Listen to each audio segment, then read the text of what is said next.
안녕하세요. 왕초보 나담 명리학 21강을 시작하겠습니다. 6급수 중에서 19개를 했고요. 이제 20번째 하겠습니다. 20번째 개미, 흑염소에 대해서 얘기를 할 건데요. 이 흑염소는 어떻게 돼요? 우리 인간들한테 먹을 것을 제공해 주잖아요. 자기 몸을 제공해 주는 거가 되겠습니다. 그래서 희생 봉사 정신이 많고요. 남을 위해서 일하는 유경사업, 유경사업, 그 다음에 학교, 교육사업 등 그런 사업을 하면 좋고요. 그 다음에 이제 신앙심을 가지면서 불교나 종교인 성직자를 가지고 있는 사람이 많고, 또 흑염소, 개미는 제복이 많고요. 또 부지런하면서 분주다망한 편이에요. 그 다음에 출세와 성공을 위해서 열심히 목표를 정해놓고 달려가는 게 개미가 되겠습니다. 그 다음에 갑신, 갑신은 원숭이죠.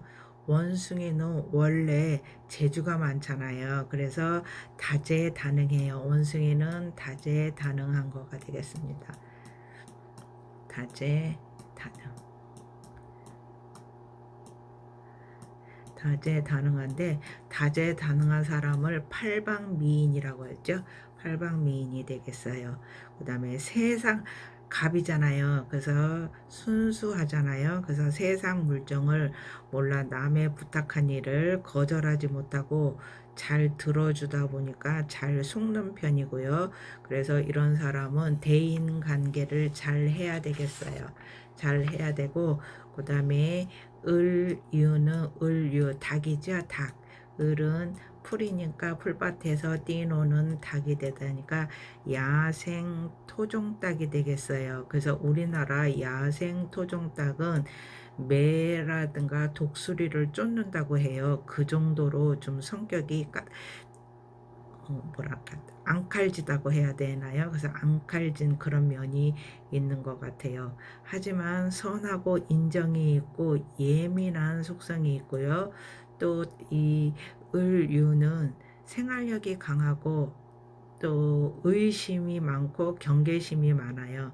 그래서 목적을 달성하기 위해서는 끈질기게 노력하는 그런 성격이고요. 그 다음에 권위주의 성격을 가지고 있는데, 이거는 이제 토종닭이 날쌔고 억세잖아요. 아까 매와 독수리를 쫓는 닭으로도 유명하다고 했는데요. 그러다 보니까 권위적인 면이 좀 있어요.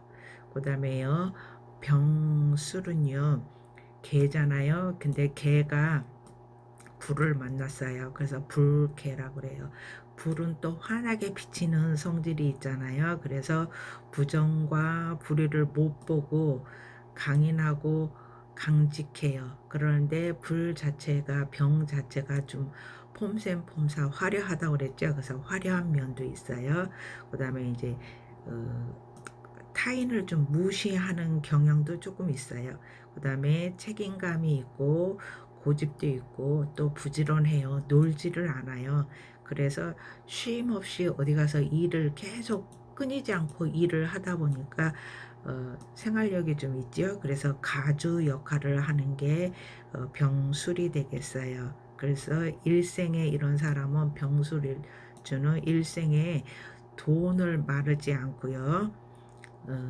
그러는데 좀 성격이 급해갖고 좀 그게 좀 모순이 있는데, 신앙심을 갖고 살면은 좀 모든 게 잘 돌아갈 것 같아요. 그 다음에 정해, 돼지가 되겠죠. 돼지는 돼지가 불을 만났죠. 그래서 화가 난 돼지라고 해요. 그래서 이 정해는 생각도 건전하고 바른 길을 지향하는 속성이 있고요. 요 정도 화잖아요. 그래서 환하게 비추는 성질이 있어서 그렇게 바른 길을 지향하고요. 그 다음에 정해는 영감이 좀 뛰어나요. 영감이 뛰어나고 예지력이 있다고 해야 되나요? 그 다음에 그러면서도 수신과 비밀이 많은 편이에요. 그래서 자기의 속내를 잘 드러내지 않는 편이고요. 그 다음에 정해는 돼지가 화가 났다 그랬죠. 그러다 보니까 성격이 좀 난폭하고 또 말을 함부로 하는 성격이 있어요.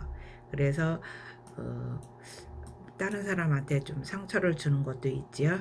그 다음에 무자가 되는데 무자는 쥐지요. 쥐, 흑쥐, 두더지라고 해요. 그래서 또 무자니까 무자스럽다 하는데 무자는 뭐냐 하면은 두더지가 새끼를 잘 안 낳는다고 해요. 많이 못 낳는다고 해요. 그래서 자식이 귀하다고 해서 무자일주는 무자식이 상팔자라고 무자가 되는 경우가 좀 있어요. 그 다음에 이 무자는 총명하고 점잖하고 착해요. 무가 좀 무덤덤하지요. 그래서 보수적인 성향이 있고요. 그 다음에 무가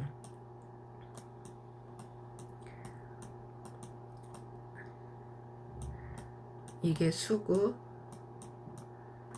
토잖아요. 토는 내가 극하는 거예요. 토국수에서 내가 극하는 거는 재물이라고 그랬죠. 재물. 그래서 이 무자는 재물에 대한 욕심이 많은 편이 되겠어요.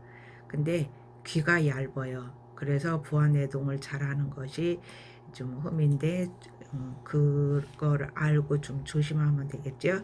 그 다음에 황소, 기축은 황소가 되겠어요. 황소인데 황소하면 어떻게 돼요? 아시죠? 황소고집. 그래서 황소고집이다 보니까 욱하는 성질이 있어요. 그런데 황소는 열심히 일하죠. 봄부터 가을까지. 그래서 근면성실한 거가 되겠어요. 그 다음에 내면에 비밀이 많고 좀 고지식한 면이 있어요. 그리고 기축도 이 재적 성취에 그러니까 돈에 대한 관심이 좀 많은 편이고요. 그 다음에 주머니에 돈이 떨어지지 않는 거가 기축 일주가 되겠고요. 그 다음에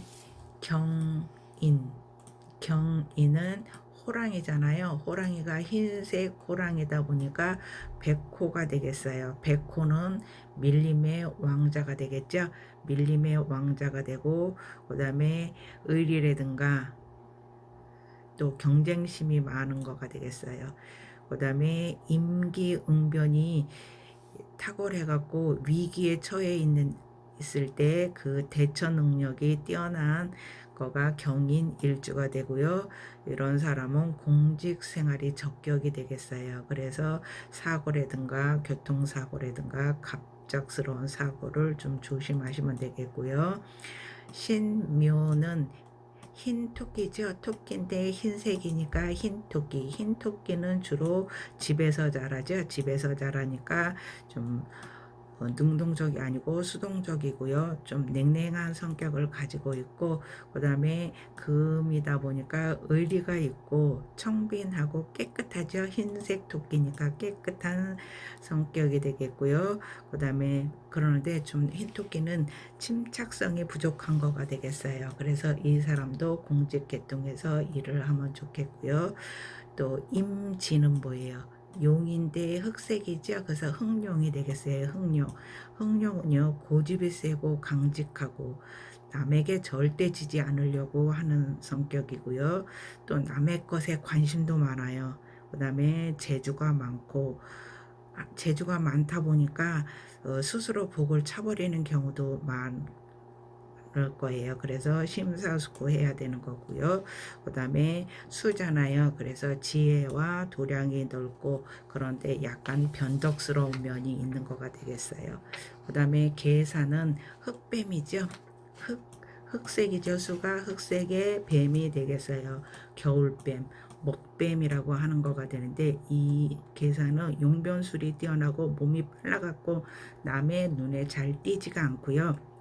그 다음에 남이 보이지 않는 곳에서 열심히 일을 하고 그 다음에 어떤 어려움이 처해 있어도 도와주는 주변에 사람이 나타나요. 그러니까 어, 어려움을 잘 타파할 수 있고요. 그리고 지혜롭고 유순해요.